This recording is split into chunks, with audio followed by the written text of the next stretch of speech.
Hello SRK के पंखों, specially तुम्हारे लिए जवान मूवी के ट्रेलर को देखने के बाद जवान मूवी की फैन स्टोरी लाया हूँ। और इस स्टोरी को लिखने में मुझे बहुत समय लग गया, क्योंकि तुम्हें पता ही है कि इसका ट्रेलर बहुत ही ज्यादा कंफ्यूजिंग था और इसलिए मुझे समय लग गया इसको लिखने में। लेकिन मैं तुम्हें बता दूं कि ये वाली स्टोरी मूवी से बहुत ही ज्यादा मैच कर जाएगी। तो भाई देरी क्यों करना, चलो शुरू करते हैं।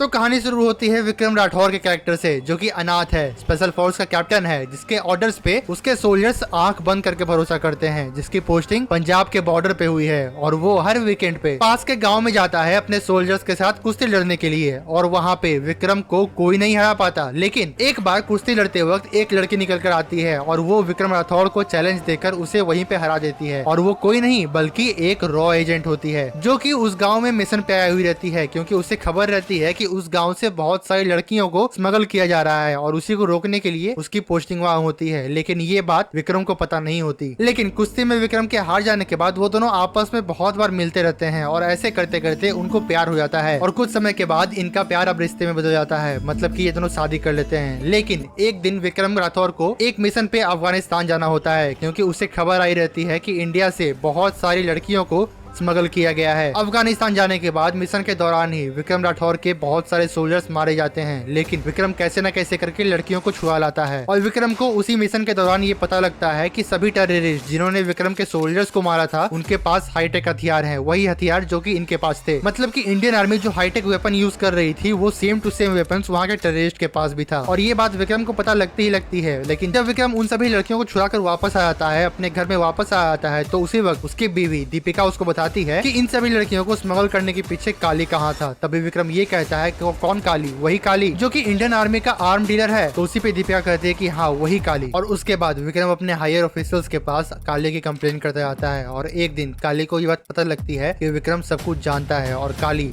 खुद विक्रम को बुलाता है ये बताने के लिए कि इन सभी कामों के पीछे काली कहाँ थे। और काली विक्रम राठौर को भी कहता है कि तुम मेरी टीम में आ जाओ। और उसी पे विक्रम राठौर कहता है काली को, हम जवान हैं, अपनी जान 1000 बार दांव लगा सकते हैं, लेकिन सिर्फ देश के लिए, तुम्हारे जैसे देश बेचने वालों के लिए हर किस नहीं। तो काली नो डील। और ये कहकर विक्रम राठौर काली के डील को ठुकरा देता है और वापस आकर काली के खिलाफ सबूत इकट्ठा करने लगता है। और इधर काली भी धीरे धीरे विक्रम को और उसकी पत्नी को तकलीफ देने लगता है। लेकिन एक दिन विक्रम के पास एक न्यूज आती है कि काली फिर से लड़कियों को और इलीगल वेपन्स को स्मगल कर रहा है एक प्लेन के द्वारा। और ये न्यूज सुनने के बाद विक्रम अकेले ही चला जाता है उस प्लेन में जिस प्लेन की न्यूज आई रहती है। लेकिन उस प्लेन में पहुंचने के बाद विक्रम को पता चलता है कि वो प्लेन में कुछ है ही नहीं, वहाँ पे बस काली है और साथ ही साथ बहुत सारे इलीगल वेपन्स हैं और काली के बहुत सारे लोग हैं। और वहाँ पे जाने के बाद विक्रम राठौर को ये बात पता चलती है कि ये एक ट्रैप था। वहाँ पे जाने के बाद विक्रम की फाइट होती है काली से और काली विक्रम राठौर को मार कर नदी में फेंक देता है और ये सोचता है कि विक्रम मर गया। फिर काली वापस उस गाँव में आता है जहाँ पे कि विक्रम राठौर का घर था। और विक्रम राठौर के घर में आने के बाद वो उसकी पत्नी को भी मार डालता है। लेकिन विक्रम राठौर के किस्मत में अभी मरना नहीं लिखा था।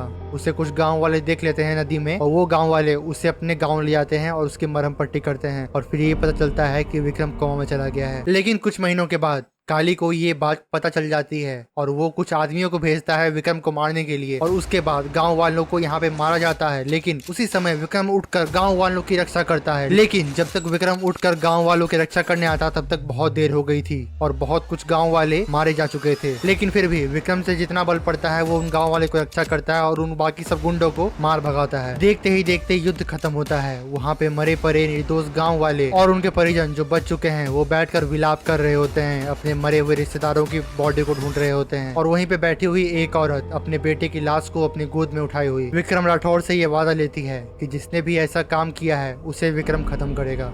अब कुछ साल बीत चुके होते हैं। आजाद जो कि जेल में पैदा हुआ था वो अब आईपीएस बन गया है, जिसे अब उसके पिता और उसके पास्ट के बारे में कुछ नहीं पता। और वो अपनी माँ रिद्धि डोगरा के साथ एक अच्छी लाइफ जी रहा है। और उसकी पोस्टिंग उसी वुमेन जेल में एज अ जेलर हुई है जहाँ पे कि उसकी माँ ने उसे जन्म दिया था। और सब कुछ नॉर्मल चल रहा होता है। आजाद नयनतारा आपस में मिलते जुलते रहते हैं, क्योंकि दोनों एक ही कॉलेज से थे, एक ही फील्ड से थे, तो दोनों के बीच में आपस में प्यार हो गया होता है और बात शादी तक आ जाती है। और फिर एक दिन आजाद अपनी माँ को लेकर नयनतारा के घर ले जाता है रिश्ते की बात करने के लिए। लेकिन जिस वक्त रिश्ते की बात ही चल रही होती है उसी वक्त टीवी में एक न्यूज आती है कि किसी ने मेट्रो को हाईजैक कर लिया है। नयनतारा और आजाद तुरंत ही वहां से उठकर भागते हैं। नयनतारा को इस वाले हाईजैक को हैंडल करने के लिए और हाईजैकर से नेगोशिएट करने के लिए इंचार्ज बना दिया जाता है। और वहीं आजाद भी अपने जेल में एज ए जेलर वाले काम को करने चला जाता है। और इधर विक्रम राठौर जो कि पिछले 10 साल से छिपा हुआ था, अपनी टीम बना रहा था, वो मेट्रो को हाईजैक कर लेता है और डिमांड रखता है देश से करप्शन और करप्ट नेताओं को हटाने का। और वो धीरे धीरे करके सबके करप्शन के कच्चे चिट्ठे खोलता है, जिसमें कि ये केमिकल फैक्ट्री को बंद करवाना, हेल्थ मिनिस्टर को अगवा करना और साथ ही साथ जितने भी करप्शन चल रहे हैं देश में उन सबको भी सही करना, जिसमें कि एक सबसे बड़ा करप्शन इंडियन फोर्स के आर्म डीलर की इलीगल वेपन सप्लाइंग को रोकना। और उसी बीच विक्रम सबको अपनी और अपनी टीम की कहानी बताता है कि कैसे मिनिस्टर और इन केमिकल फैक्ट्री वालों के करप्शन की वजह से एक गांव बर्बाद हो गया।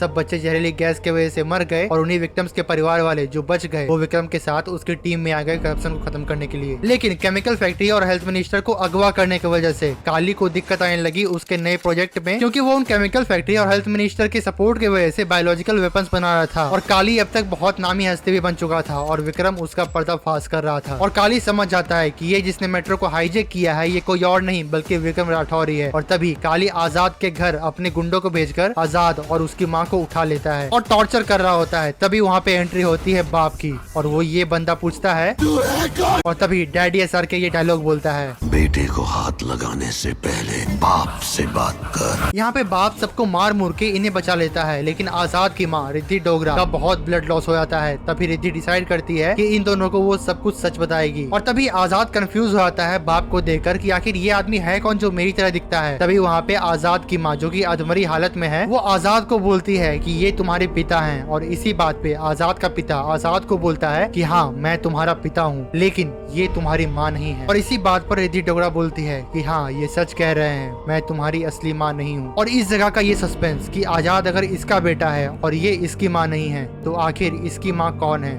और जब ये दोनों बाप बेटे हैं तो फिर जिसने मेट्रो को हाईजैक किया हुआ है वो कौन है। और इसी सस्पेंस के साथ इस जगह पे आता है इंटरवल। तो आई होप कि आप लोगों को अभी तक की स्टोरी अच्छी लगी होगी। तो अगर आपको ये स्टोरी को और कंटिन्यू करना है तो भाई जल्दी से यहाँ पे 100 लाइक्स कर दो। अगर इस वीडियो पे 100 लाइक्स होते हैं तो कल यानी कि 6 सितंबर को शाम को 5 बजे मैं इसका पार्ट 2 भी लॉन्च करूंगा, यानी कि मूवी रिलीज होने से बस एक दिन पहले मैं तुम्हें मूवी की स्टोरी बताऊंगा। तो अगर अच्छी लगी होगी तो सब्सक्राइब भी जरूर कर देना। मुझसे पर्सनली बात करनी होगी तो मेरे इंस्टाग्राम पे आ जाना। और हाँ मिलते हैं हम लोग नेक्स्ट वीडियो में, तब तक के लिए जय हिंद।